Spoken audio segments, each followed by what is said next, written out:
A primeira fonte adicional que o juiz vai buscar, em geral, é a própria analogia, ou seja, a própria lei.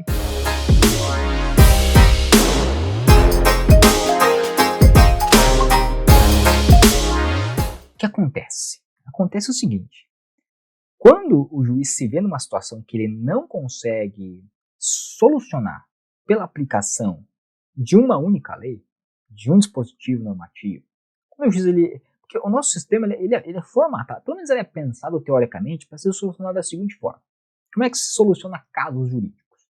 Você vai lá, requer para o juiz uma prestação jurisdicional. O juiz olha lá e vai dizer: sim, você está requerendo aqui essa situação, você está me narrando os fatos. Narra-me fatum dabtibius. Dai-me os fatos que eu lhe dou o direito. O juiz olha os fatos. Diz: eu consigo aplicar essa norma aqui a esse fato aqui. Então, nós temos a premissa maior. Então, nós temos lá a premissa maior. Nós temos a premissa menor. E o juiz vai dizer: e disso eu tiro uma conclusão. Então, premissa maior, o juiz vai dizer lei. Premissa menor, fato. E o juiz ele vai trazer uma conclusão. Esse é o silogismo que, em tese, opera no direito, né? É uma questão de subsunção, né? É uma questão de você olhar para o direito e tentar aqui encontrar a lei que se aplica ao fato e ao fato a maneira como ele é resolvido perante o direito, sob a luz do direito. Essa, em teoria, é a maneira como nós aplicamos o direito. Mas, assim, nem sempre dá para a gente fazer isso, né? Porque nem sempre a situação é tão simples. O direito a vida do homem é complexa. Não é que o direito é complexo, é que a vida do homem é complexo, nem mesmo a legislação, tão complexa quanto o nosso sistema legal hoje, consegue dar conta. Então, o que acontece? A verdade é que a gente precisa de um ordenamento jurídico que seja mais amplo. Então, a ideia aqui do sistema é que nós temos a lei, e a lei aqui é uma parte, e aí tem toda uma parte a mais que está além da lei, que faz parte do ordenamento jurídico, sem dúvida. Sem dúvida, essa parte a mais faz parte do ordenamento jurídico, mas não da lei. Então, o que acontece? Nas situações em que o juiz não tem uma lei que resolve um caso específico, né, o juiz faz o quê? Ele vai buscar fontes acessórias, fontes adicionais do direito. A primeira fonte adicional que o juiz vai buscar, em geral, é a própria analogia, ou seja, a própria lei. O juiz vai buscar a própria lei. Então, aqui a ideia de que o ordenamento jurídico traz fontes adicionais, e a primeira delas é a analogia, que é um modo peculiar de aplicar o direito. Como assim peculiar? Por que peculiar? Porque o juiz vai fazer o quê? Ele vai tentar buscar algum fato semelhante que seja regulado por lei, ou alguma lei que regule o fato semelhante para que ele possa resolver. Então, a analogia é um modo peculiar de interpretação do direito, com aplicação a um caso não contemplado na lei, de uma norma que vai regulamentar um caso distinto, mas semelhante. Então, eu tenho aqui um fato 1 e um fato 2, e esses fatos são semelhantes. E esse fato 1 é regulado pela lei 1.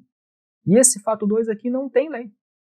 Opa, se o fato 2 não tem lei, boa! Eu pego a lei do fato 1, eu pego a lei 1 e aplico a lei do fato 1 para o fato 2. E é assim que a gente resolve questões usando a analogia. Mais uma vez, o que é analogia? É uma maneira diferente, é uma maneira peculiar de eu aplicar o direito. Eu simplesmente pego a lei do fato 1 e aplico a lei do fato 1 para o fato 2, que não tinha lei.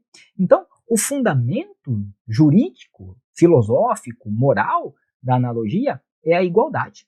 Isso que é legal. Isso pode aparecer em prova, né? Qual que é o fundamento jurídico da analogia? Igualdade. Para os mesmos fatos ou para fatos semelhantes, eu aplico o mesmo direito. O ubi ad ratio, ubi ius.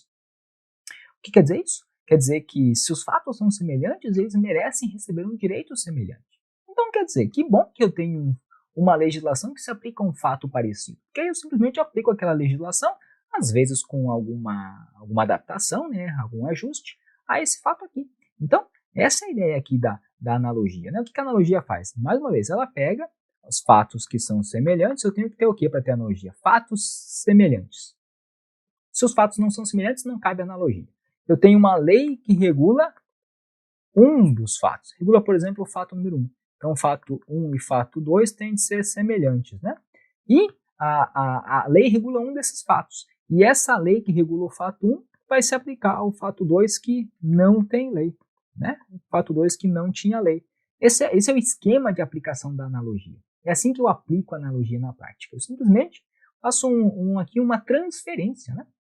eu faço uma transferência lá para aquela legislação. Então, esse fato 1, ele é regulamentado pela lei 1, eu pego a lei 1 e aplico aqui ao fato 2. Resolvida a parada aqui que não tinha lei, boa, eu tenho aqui essa lei número 1, que ela aplica o fato número 1, desde que ele seja semelhante com o fato número 2. Né? É assim que a gente aplica, não tem dificuldades. Então, por exemplo, se nós formos pegar a legislação penal, tem casos complexos, por exemplo, né?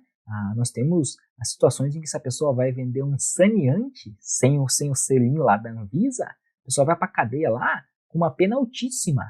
O que o STJ começou a fazer? Ele disse, olha, essa legislação aqui, na verdade, ela estava tentando pegar a venda de medicação falsificada.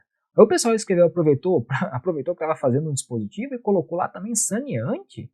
Quer dizer, onde está medicação, se você criar uma medicação falsificada, a coisa é séria. Mas saneante, vender que boa, né? Pode ser sério, alguém pode se intoxicar, tudo bem, mas você tem pena altíssima. Quer dizer, a pena mínima 10 anos.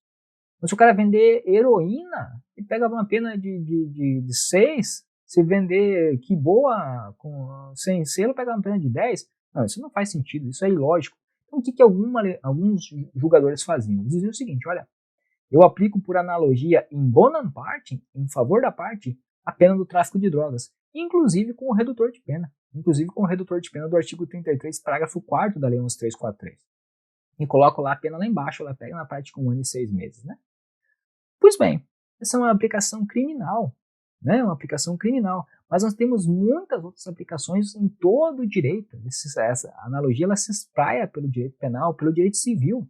Então, por exemplo, olha uma sentença muito legal que eu vi alguns tempos atrás. Uma juíza em São Paulo, quando eu ainda estava em São Paulo, atuando como juiz, ela disse o seguinte, olha, estamos aqui a realizar um divórcio e o casal que está se divorciando tem 2 cachorrinhas. Só que o casal tem um problema em conseguir saber quem que vai ficar com as cachorrinhas e como é que vai se dar a visitação das cachorrinhas, que são criadas como se fosse da família, como se fossem filhos. O que a juíza fez? Ela disse o seguinte, analogia. Não tem regulamentação legal para o cuidado pós-divórcio dos animais de estimação. Aplico a regulamentação da guarda dos filhos para os animais. Então ela disse, olha, a guarda das cadelas ficará com a cônjuge varoa. O cônjuge varão poderá visitá-los nos fins de semana, alternando os feriados.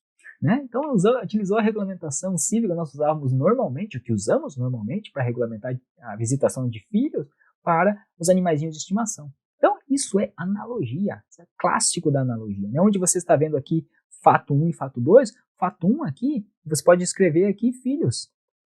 Fato 1, filhos. E aqui o fato 2 sem regulamentação, cães. Né?